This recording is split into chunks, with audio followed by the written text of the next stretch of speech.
Rui Maria de Araújo, ex-ministro de Saúde entre 2001 e 2007 e ex-primeiro-ministro entre 2015 e 2017, pretende ser candidato à presidência da República nas próximas eleições.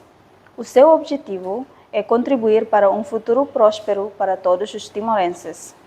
Atualmente, exerce como médico e especialista em saúde pública, finanças e gestão, tendo se mantido ativo na partilha de análises e reflexões sobre os principais desafios de Timor-Leste. Natural de Zumalai, Rui Maria de Araújo integrou o movimento estudantil da resistência, a Renetil, tendo contribuído para a luta pela independência através de resistência clandestina, nomeadamente na transmissão de documentos confidenciais. A sua visão assenta numa presidência de moderação democrática, centrada nas pessoas e na responsabilidade intergeracional, uma presidência que não governa, mas orienta, que não divide, mas une, e que coloca o futuro do povo timorense acima de interesses imediatos e partidários. Vamos conhecer mais as suas visões e missões. Muito obrigada, Dr. Rui Maria de Araújo, por ter aceitado o nosso convite para realizarmos esta entrevista. Obrigado, eu. Muito obrigada. Dr. Rui Maria de Araújo, por que quer candidatar-se à presidência agora? Esta decisão de me candidatar na devida altura, neste momento tenho a intenção de me candidatar. Essa decisão é fruto de uma longa reflexão do ponto de vista cívico sobre a melhor forma de continuar a contribuir para o reforço, o desenvolvimento e o reforço do Estado de Timor-Leste. Neste momento, as instituições do Estado continuam a funcionar, mas com alguma fragilidade, e é importante mobilizar esforços para poder garantir a continuidade das instituições públicas do Estado no esforço para o melhoramento da vida da população.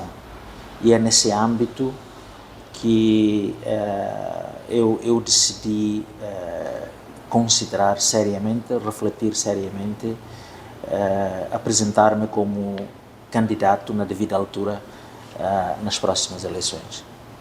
Muito bem. E como está a organizar a sua aproximação ao público?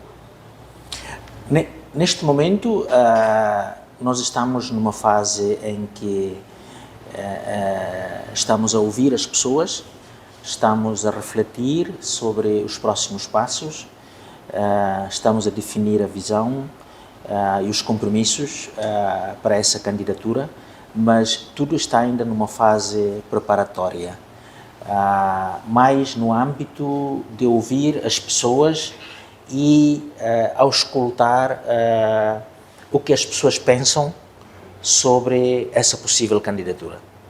Então já tem a missão, visão e missão que pode partilhar com o nosso público?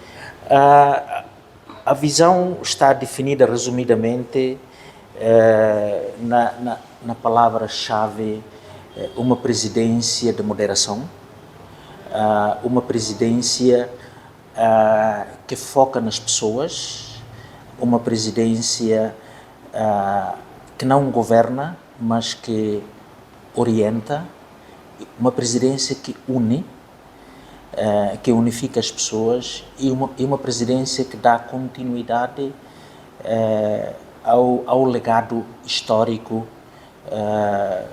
da presidência da República e da construção do Estado que se tem vindo a fazer. Desdobrando essa visão em compromissos, penso que essa presidência deve se comprometer, primeiramente, como o garante da Constituição e depois o garante da unidade do Estado, o garante do bom funcionamento das instituições do Estado e também, em termos de políticas públicas, focalizando particularmente no desenvolvimento do capital humano, que é o fator estratégico para o desenvolvimento socioeconômico do país.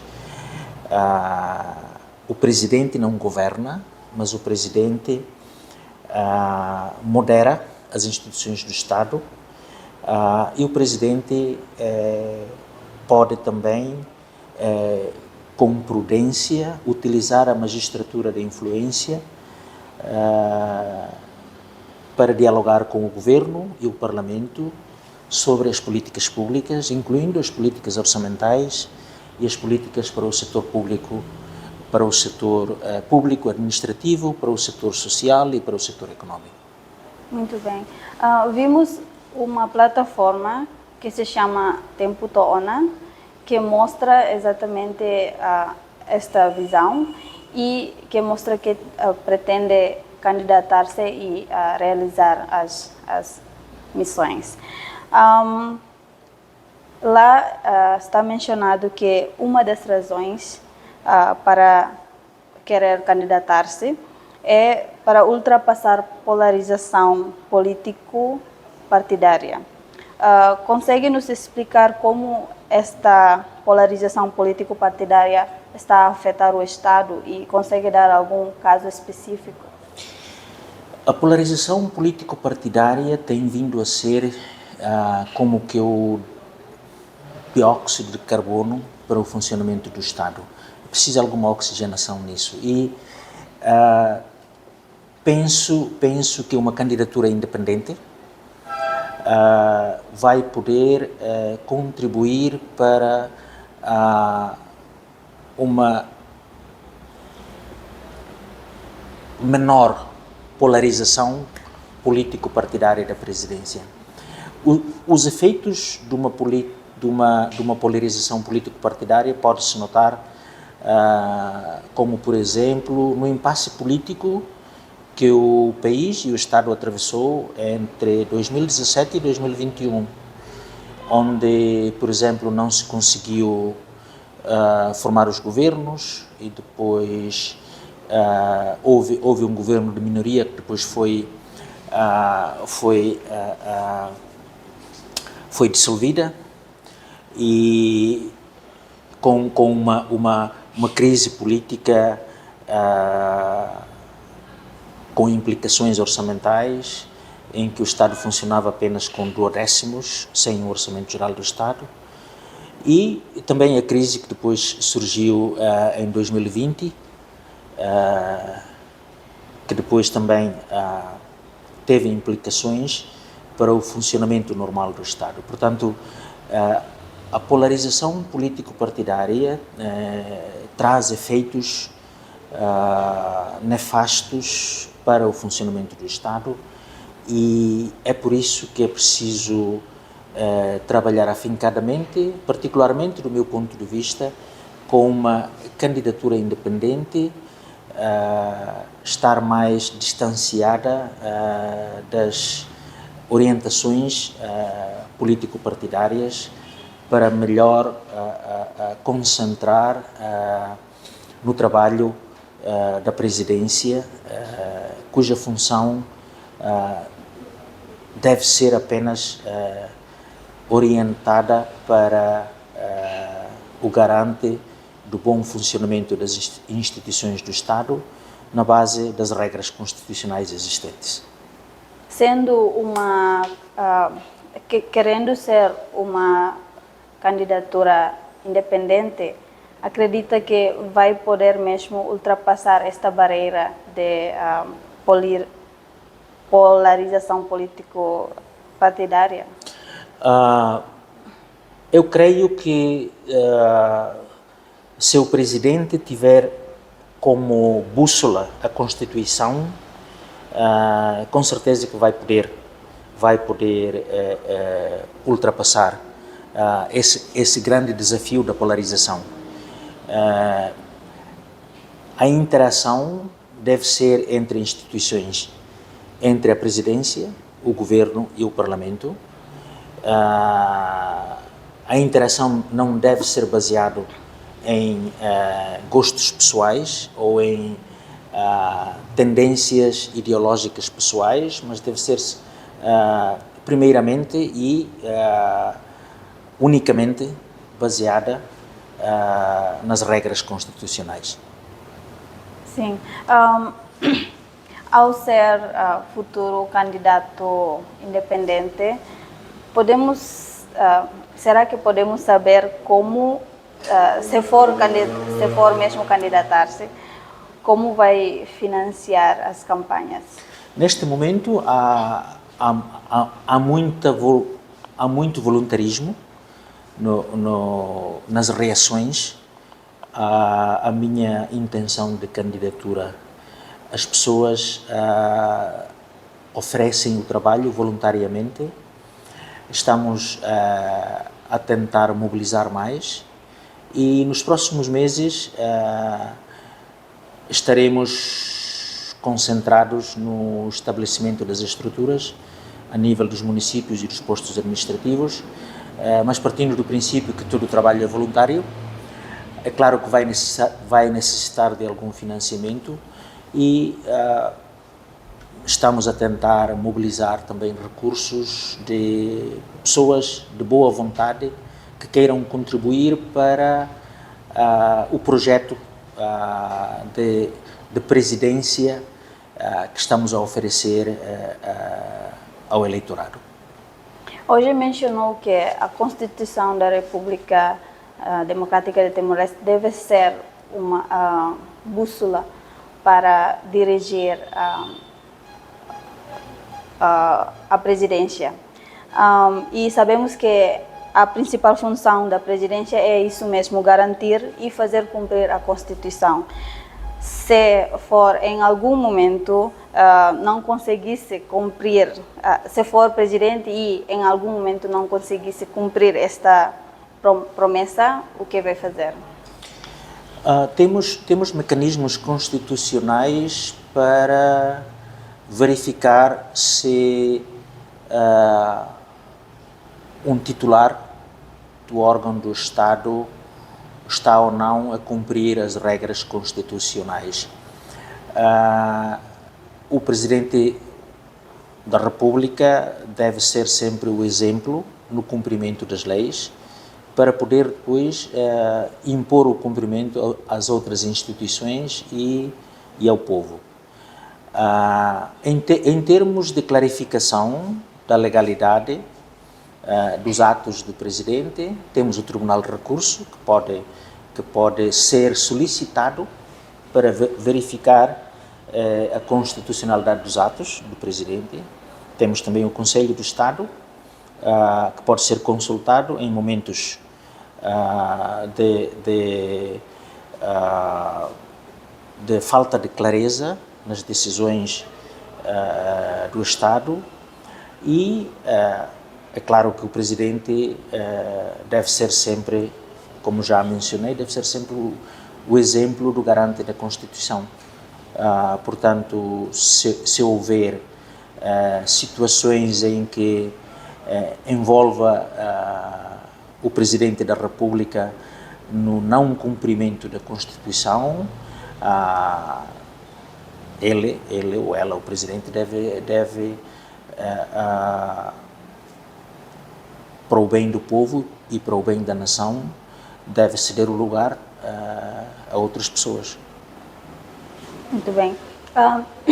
Também pretende garantir um futuro próspero para todos os cidadãos.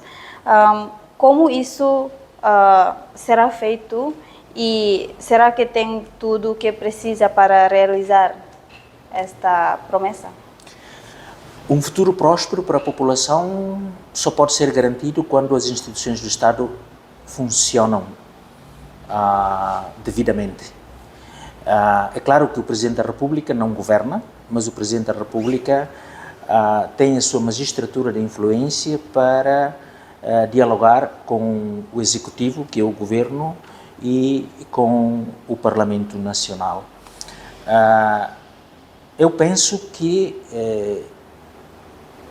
a prosperidade do povo é uma conquista de longo prazo e para chegar até lá o Estado deve funcionar apropriadamente e garantindo que haja continuidade nas políticas públicas e não descontinuidade como temos vindo a ver durante os últimos anos.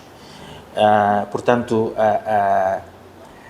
o Presidente da República pode ter um papel nesse aspecto, no devido funcionamento das instituições do Estado, garantindo que as instituições focalizem os seus esforços para o bem comum e para a implementação das políticas públicas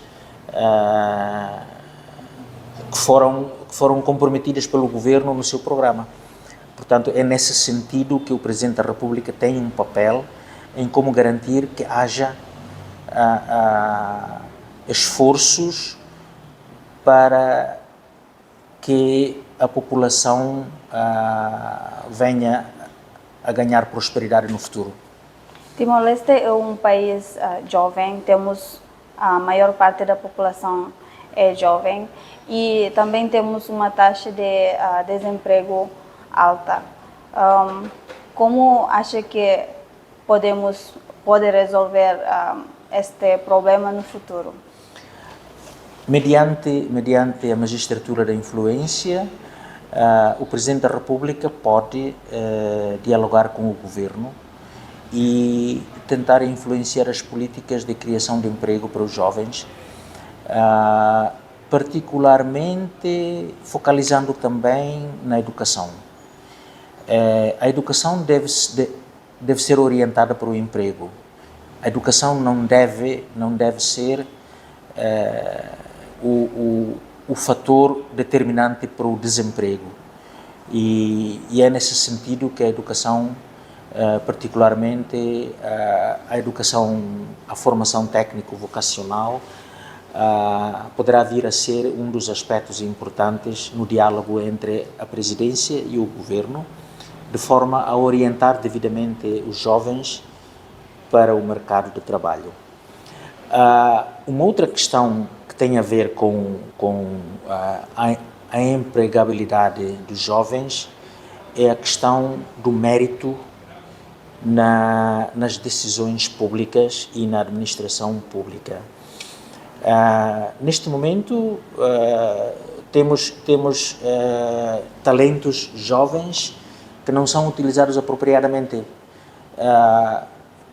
pela simples razão de que o sistema é focalizado para filiações partidárias ou as pessoas são acolhidas no emprego na base do nepotismo, na base do familiarismo e, portanto, deixa de lado o mérito e é nesse sentido que um diálogo entre a Presidência e os órgãos competentes do Estado, como o Governo e o Parlamento, podem desbloquear e podem facilitar o processo de envolvimento dos jovens na base do mérito para melhorar as formas de emprego no futuro. Falando sobre nepotismo, sabemos que é uma prática que tem sido feita em cada governo, quase em cada governo, sendo um futuro candidato presidente, qual é o papel de um presidente? Como acha o papel de um presidente da República para combater esta prática? O nepotismo é, mais uma vez, o dióxido de carbono que intoxica o funcionamento do Estado. A Presidência da República deve, primeiro, ser o exemplo da aplicação dos princípios do mérito na Presidência. Por exemplo, a Casa Civil da Presidência deve ser preenchida por talentos na base do mérito e não na base da filiação política. Com esse exemplo, a Presidência vai poder depois dialogar e particularmente impulsionar instituições do Estado como a CAC e outros para poderem fazer uma melhor fiscalização do funcionamento e tentar combater o nepotismo que tem vindo a ser um dos fatores que contribuem para o mau funcionamento das instituições públicas em Timor. Voltando para a questão da prosperidade dos cidadãos, estamos a falar da situação econômica de Timor-Leste. Sabemos que com a diminuição das receitas do petróleo, a situação financeira está a ser difícil daqui a alguns anos, segundo relatórios oficiais. Que modelo econômico o Dr. Rui defende para o futuro do país? Nós temos, por exemplo, o plano estratégico de desenvolvimento e depois a política que o atual governo tem vindo a desenvolver sobre a economia azul, focalizando no mar, a economia verde, focalizando na agricultura e no ambiente. Eu creio que são políticas públicas que manifestam uma visão muito importante para o período pós-petróleo. O problema está na implementação e talvez seria nesse sentido que uma presidência no futuro vai poder trabalhar mais afincadamente e em diálogo com o governo para ver como melhor implementar essas políticas. É preciso também notar que o Presidente da República tem também um papel na diplomacia econômica e é nesse sentido que através da diplomacia econômica vai poder atrair mais investimentos para a diversificação econômica, focalizando na economia verde, na economia azul e também na economia amarela, que tem a ver com tecnologias e avanços científicos. Portanto, é importante começar a implementar as políticas de diversificação econômica que vários governos têm vindo a definir nos últimos anos. O papel do Presidente da República será de moderador e, ao mesmo tempo, de diálogo, influência e da representação do Estado na área diplomática, particularmente na área de diplomacia econômica. Além de nepotismo há em Timor-Leste a falta de transparência e também já existe corrupção também, que pioram a situação financeira do país. Que medidas concretas defenderia para reforçar a transparência e combater a corrupção? Uma das medidas que um Presidente da República poderia fazer é levar para a causa nacional o combate à corrupção e, nesse sentido, definir a agenda e ações concretas nesse combate que deve ser da iniciativa das instituições apropriadas do Estado para esse serviço. Mas o Presidente da República pode pode influenciar a agenda e pode elevar a questão do combate da corrupção, bem como também outras questões como a subnutrição, como a questão da saúde, a questão da educação, para agendas do Estado e da nação e não simplesmente como programa do governo. Portanto, é nesse sentido que o Presidente da República, que um Presidente da República pode contribuir. Dr. Rui, sendo médico, como avalia o estado atual do setor de saúde em Timor-Leste e por que acha que persistem problemas como a falta de camas, a falta de profissionais de saúde, medicamentos e infraestruturas adequadas? Eu acho que o diagnóstico é claro, não é uma questão de falta de recursos, mas é uma questão de como esses recursos estão a ser geridos ou não geridos. Portanto, é preciso impor uma nova dinâmica na gestão profissional dos assuntos de saúde, tanto a nível das infraestruturas hospitalares como das outras infraestruturas de cuidados primários e infraestruturas de apoio. Nota-se uma concentração de investimento no betão armado, isto é, nos edifícios, nas construções, mas uma menor atenção na componente humana e na componente de gestão dos recursos que nós temos na área de saúde. Portanto, é preciso recalibrar essas prioridades e eu penso que um Presidente da República vai poder contribuir nesse sentido, dialogando com o Governo para uma melhor gestão dos recursos na área da saúde. Os setores de saúde e educação são frequentemente identificados como prioritários, mas também problemáticos. Que propostas apresentará para reduzir a subnutrição e melhorar a qualidade de ensino do país? Eu penso que a subnutrição e a educação são os pilares para a sustentabilidade do país para o futuro.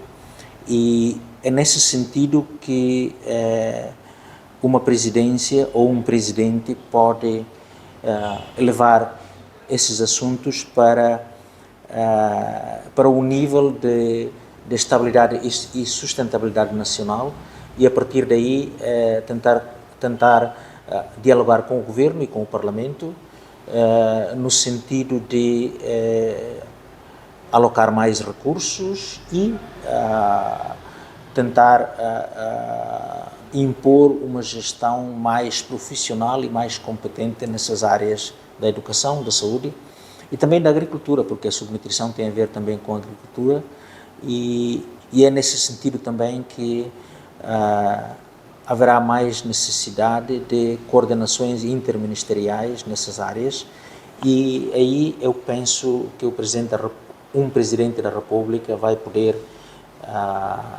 dialogar com o Governo no sentido de melhorar a forma como o Executivo atua nessas áreas.